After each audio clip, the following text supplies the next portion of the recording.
भाग्यवान, मेरे जूते कहाँ रखे हैं? मुझे बाहर जाने में देर हो रही है। तभी मालती कमरे में आती है। ये रहे आपकी जूते।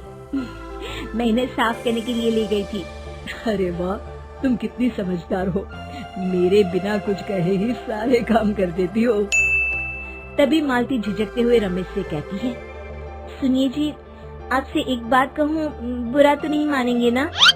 अरे नहीं नहीं, बेफिक्र होकर कहो। शादी से पहले मैं अपने मायके में नौकरी करती थी।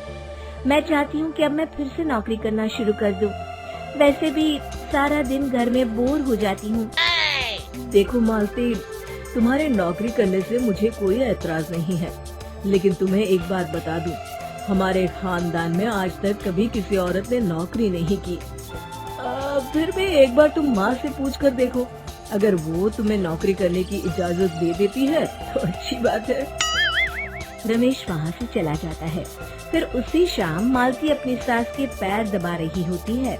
तभी उसकी सास मालती से कहती है, अरे क्या बात है बहू, आज तो ठीक तरह से मेरे पैर नहीं दबा रही।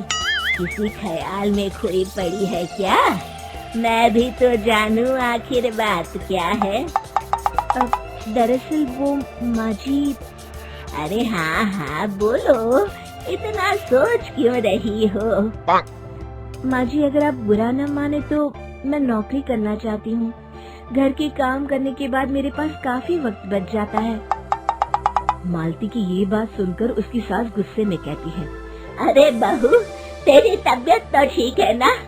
आज ये कैसी बहकी बातें कर रही है? भला हमारे खानदान में आज तक कभी किसी औरत ने नौकरी की है जो तू नौकरी करने की बात कर रही है, हैं? अरे बहू, तू क्या रिश्तेदारी में हमारी नाक कटाना चाहती है? जितना जल्दी हो सके अपने दिमाग से नौकरी का भूत उतार दे, और अब जा, जल्दी से रसोई में जा, खाना बनाने का वक्त हो रहा है। मालती मन मार कर खाना पकाने के लिए रसोई घर में चली जाती है। अगले दिन, नमस्ते माँ जी, कैसी हैं आप? अरे आओ आओ दिवाकर बेटा, बैठो, मैं तुम्हारे लिए चाय मंगाती हूँ। बहू, जरा एक कप चाय तो लेती आना। फिर दिवाकर एक फाइल खोलकर मालती की सास के सामने रख देता है। ये देखिए माँ जी, ये है पिछले महीने का हिसाब और ये रहे मुनाफे के रुपए। एक बार हिसाब देख लीजिए और इन कागजों पर अपने दस्तखत कर दीजिए। अरे दिवाकर बेटा, मैंने भला आज तक कभी तेरा हिसाब देखा है जो अब देखूंगी? ला बता, कहाँ दस्तखत करूं?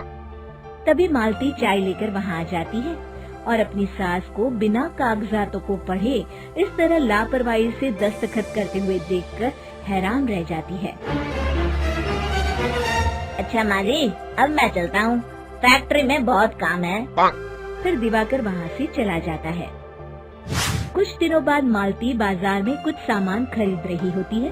तभी एक बूढ़ा आदमी उसे आवाज देता है, अरे मालती बेटी, कैसी हो? मुझे पहचाना? मैं तुम्हारी कंपनी में मुनीम का काम करता हूँ। हाँ चाचा जी, मैं आपको बिल्कुल पहचानती हूँ। कहिए, कैसे हैं आप? मैं तो ठीक हूँ। कंपनी में कुछ भी ठीक नहीं चल रहा, यहाँ तक कि हमें ठीक वक्त पर तनख्वाह भी नहीं मिलती। ये आप क्या कह रहे हैं? अब क्या बताऊँ, आप लोग तो कभी हिसाब किताब देखने दफ्तर आते नहीं। मेरी मानो तो एक बार आप लोग दफ्तर आकर सारा हिसाब किताब देख लो, आपको असलियत पता चल जाएगी। अच्छा बेटी, अब मैं चलता हूँ, देर हो रही है। फिर वो बूढ़ा वहाँ से चला जाता है। वहीं दूसरी तरफ मालती घर पहुँचकर अपनी सास को सारी बात बताती है। तभी वहाँ रमेश भी आ जाता है, लेकिन मालती की सास मालती की किसी भी बात पर विश्वास नहीं करती। तभी रमेश कहता है, अरे माँ, बिना आग के कभी धुआं नहीं उठता। जब मालती इतना कह रही है तो हमें एक बार दफ्तर चलकर देख लेना चाहिए। वैसे भी हम लोग काफी दिन से अपने दफ्तर नहीं गए हैं। इस तरह किसी एक आदमी के भरोसे काम छोड़ना मुझे भी ठीक नहीं लगता। अगले दिन वे सभी अपने दफ्तर पहुंचते हैं और सीधे दिवाकर के कैबिन में जाते हैं। अचानक सबको एक साथ देखकर दिवाकर चौंक जाता है। अरे माँ जी, आप सब लोग अचानक यहाँ कैसे आ गए? अगर कुछ काम था तो मुझे एक फोन कर दिया होता, मैं आपके घर आ जाता। तभी मालती की सास कहती है, अरे दिवाकर बेटा, आज मैं हिसाब देखने दफ्तर आई हूँ, जरा मुझे पिछले 6 महीनों का हिसाब दिखाना तो बेटा। दिवाकर घबराते हुए हिसाब की फाइल मालती की सास को देता है। मालती की सास फाइल लेकर मालती को देती है और कहती है, ले बहू, देख ले हिसाब। मालती फाइल को बड़े गौर से देखती है और अगले ही पल उसे सारी गड़बड़ी समझ में आ जाती है। वो अपनी सास से कहती है, माँ जी, मुनीम चाचा बिल्कुल सही कह रहे थे। हमारी कंपनी में पिछले 6 महीनों में जितना मुनाफा हुआ है, हमें उसका आधा पैसा भी नहीं मिला। क्यों समझ लीजिए कि 1 रुपये में सिर्फ चवन्नी ही हमारे हाथों में आई है। मालती की बातें सुनकर मालती की सास गुस्से से दिवाकर को पूछती है, क्यों दिवाकर, मेरी बहू जो कह रही है वो सच है?